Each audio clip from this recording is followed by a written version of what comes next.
भैया का नाम दो भैया का नस्ताइन हुकूमती नुमाइंदे मुंतखब होते रहे। अवाम के लिए तो ये कुछ नहीं बदल सके, लेकिन इनके अपने हालात ज़रूर बदल गए हैं। बजाय इसके कि हम सिर्फ सोशल मीडिया पर सिर्फ मजम्मती पोस्ट करते रहें, तो इसकी बजाय हमें अमली सियासत के अंदर कदम रखना चाहिए। इस हल्के के नौजवानों ने मेरे साथ मिलकर ये फैसला कर लिया है कि हम इनसे अपना हक छीन कर लेंगे। आज हमारे साथ मौजूद हैं शहर की नौजवान क़यादत महर इकराम रज़ा राही साहब।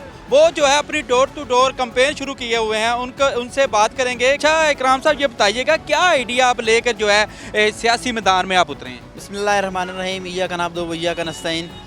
जी अल्हम्दुलिल्लाह नौजवानों को रिप्रेजेंट करने के लिए हमने सियासी मैदान के अंदर आने का फ़ैसला किया है। तो हमने कहा कि बजाय इसके कि हम सिर्फ सोशल मीडिया पर ट्विटर, फेसबुक, इंस्टाग्राम पर हम सिर्फ मजम्मती पोस्ट करते रहें, तो इसकी बजाय हमें अमली सियासत के अंदर कदम रखना चाहिए। जैसे पता है कि आपको अरसा दराज से नून लीगी उम्मीदवार मुंतखब होते रहे हैं, तो इंशाअल्लाह इस हल्के के नौजवानों ने मेरे साथ मिलकर ये फैसला कर लिया है कि हम इनसे अपना हक छीन कर लेंगे। आपके पास क्या मंशूर है जिससे अवाम आपको वोट देगी? जी इंशाअल्लाह देखेंगे, जब 8 फरवरी का दिन होगा इनको मुँह छुपाने को जगह नहीं मिलेगी और अवाम ऐसे जोक दर जोक हमारा वोट डालेंगे कि इनके होश उड़ जाएंगे। और हम जो मंशूर लेकर चले हैं, हम ये वो रवायती सियासत करने के लिए नहीं आए, हम इस मुल्क की बेहतरी के लिए सियासत करने के लिए हमने मैदान में आए हैं।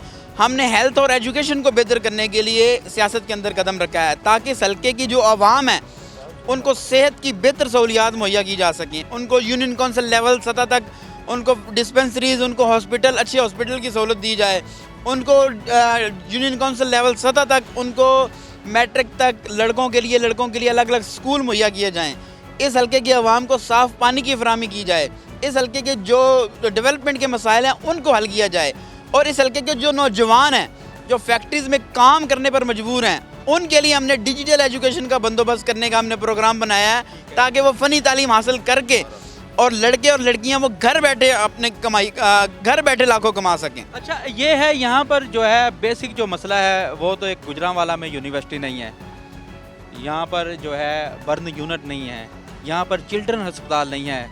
बड़े बड़े वादे किए गए, पिछली हुकूमत में भी किए गए, उससे पिछली हुकूमत में भी किए गए, उससे पिछली हुकूमत में भी किए गए, लेकिन उस पर अमल ना हो सका। जी बिल्कुल, इसीलिए तो हमने सियासी मैदान के अंदर आने का फ़ैसला किया है, क्योंकि इस हल्के की आवाम से सिर्फ वादे और लारे दिए गए इनको। यहाँ पर वफाकी वज़ीर मुंतखब होते रहे हैं, इसको चिल्ड्रन हॉस्पिटल के नाम पर इनको लारे लगाते रहे हैं, इनको यूनिवर्सिटी के नाम पर, इनको बर्न यूनिट के नाम पर लारे लगाते गए हैं। और लेकिन हमारे उम्मीदवार वो उम्मीदवार थे जिनको असम्बली के अंदर बोलना तक नहीं आता। तो इंशाअल्लाह हमने इसीलिए मुंतखब होकर प्रॉपर फोरम पे जाएंगे, ताकि इस आवाम की जो आवाज़ है वो प्रॉपर फोरम पे उठा के इनका हक वहाँ पर छीन के लेके आए। इनके लिए ये भी है, यहाँ पर 2 वफाकी वज़ीर रहे हैं गुजरांवाला में, 3 वफाकी वज़ीर रहे हैं, जिसमें महबूब बशीर विरक साहब हैं, उस्मान इब्राहिम हैं और खुरम दस्तगीर हैं। लेकिन गुजरांवाला की हालत देख रहे हैं आप, सिर्फ 2 पुल बनाए हैं। पिछले इलेक्शन में भी 13 के इलेक्शन में और 18 के इलेक्शन में, अब 23 के इलेक्शन में भी, 2023 वाले इलेक्शन में भी। क्यों यहाँ गुजरांवाला में 3 वफाकी वज़ीर होने के बावजूद गुजरांवाला अपनी जो सहूलियात से महरूम है? जी देखिए, गुजरांवाला एक बिज़नेस के लिहाज से 5वां बड़ा शहर है पाकिस्तान का, और यहाँ के लोग जो टैक्स पेयर्स के साथ उनकी रेशो देखें तो वो बहुत बड़े टैक्स पेयर्स यहाँ पे मौजूद हैं और अरबों की बुनियाद पर टैक्स वो दे रहे हैं। लेकिन अगर उनको उसके बदले में फैसिलिटीज़ में देखें तो ना उनको प्रॉपर रोड्स मिल रहे हैं, ना उनको कोई डेवलपमेंट की कोई फैसिलिटीज़ हैं, ना उनके पास कोई हेल्थ की फैसिलिटीज़ हैं, ना उनके बच्चों के लिए एजुकेशन की फैसिलिटीज़ हैं।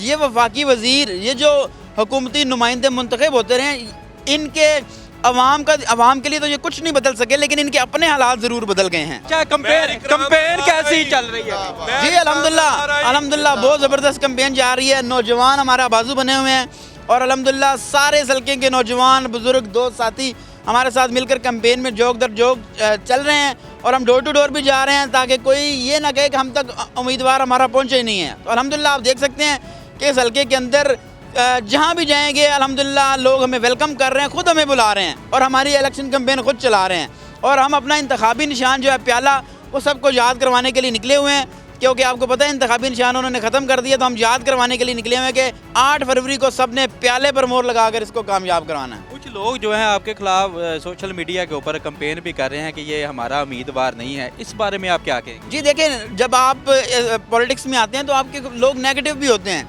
तो हम उनको भी हम उनके उनके पास भी जाएंगे, उनसे भी रिक्वेस्ट करेंगे, कोई हमारा जितना मर्जी मुखालिफ है हम दूसरी पार्टीज़ वालों के साथ पास भी जाएंगे, उनको कहेंगे जनाब आप अपने कैंडिडेट को देख लें, आप मुझे देख लें, आप मेरिट बना लें, कौन सा कैंडिडेट मेरिट पे आता है उसको डिसाइड करके उसको लेके आएँ। तो अभी जो है यहाँ पर हम किस जगह पर मौजूद हैं और कैसी कैंपेन चल रही है? जी, इस वक्त हम शाहीनाबाद मौजूद हैं और यहाँ पर हम लोगों से मिल रहे हैं और उनको अपना इंतखाबी निशान याद करवा रहे हैं, उनको उनके दरवाजे पर जाकर, उनकी दुकानों पर जाकर उनको बता रहे हैं कि आपने 8 फरवरी को हमारे इंतखाबी निशान प्याले को याद रखना है, क्योंकि इंतखाबी निशान याद करवाना बड़ा मुश्किल मरला हो गया हुआ इस दफ़ा।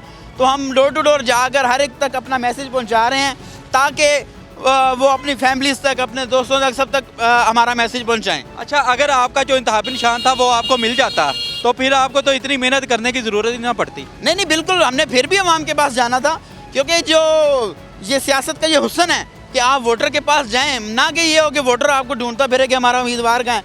अगर इलेक्शन में हमने उसके पास नहीं जाना तो लोग तो वो कहेंगे कि यहाँ इलेक्शन में हमारे पास नहीं आ रहा तो ये जीत कर कहाँ जाएगा। तो इसलिए हमने अवामी सियासत करनी है। तो क्या शेड्यूल क्या रखा हुआ आपने कैंपेन का, कब निकलते हैं और किस वक्त कहाँ कहाँ जाते हैं? कोई शेड्यूल तय किया हुआ आपने कि इस वक्त हमने यहाँ जाना है, इस वक्त हमने यहाँ जाना है? जी, ये हमारा डेली का शेड्यूल हमारी अवाम ही तय कर रही होती है। हम सुबह 10 बजे निकलते हैं और रात को 2 से 3 बज जाते हैं हमें। और गुजरांवाला की अवाम अल्हम्दुलिल्लाह दिन रात हमारे साथ वर्क कर रही है। आपने देखा होगा कि पूरे हल्के में देखेंगे आप, कहीं भी आपसे जैसे हमें डिफरेंट जगह पे आपसे मुलाकात हुई है, इसी तरह बाकी जितने चैनल्स वाले हैं उनसे मुलाकात हो रही है। तो हम इंशाल्लाह दिन रात निकले हुए हैं, 8 फरवरी तक इंशाल्लाह हम इस हल्के के अवाम को अपना मैसेज पहुँचा रहे हैं ताकि वो हमारा साथ दें। तो बड़ा जलसा हम कब और कहाँ पे करने जा रहे हैं? जी, अब हमने पहले स्ट्रेटजी यही रखी है कि हम पहले कॉर्नर मीटिंग्स पे रखें ताकि जो आवाम तक मैसेज पहुंचाना घर घर वो हम पहुंचाएं। तो इंशाल्लाह नेक्स्ट फेज़ के अंदर, हम नेक्स्ट वीक के अंदर हम बड़े जलसे करने शुरू करने जा रहे हैं इंशाल्लाह। तो आप देखेंगे कि आवाम का जमे गफ़ीर होगा और इनको मुंह छुपाने की जगह नहीं मिलेगी। जी, ये थे इकराम रज़ा राही साहब। यहाँ उनकी बात आपने सुनी, उनका कहना है डोर टू डोर निकले हुए हैं। सबसे पहले लोगों के घरों पर जाएंगे, उनको अपना इंतखाबी निशान है वो याद करवाएंगे। इंतखाबी निशान याद करवाने के बाद हम जो है गली मोहल्ले से जलसा शुरू करते हुए जो है एक बड़ा जलसा जो है आखिर पर करेंगे।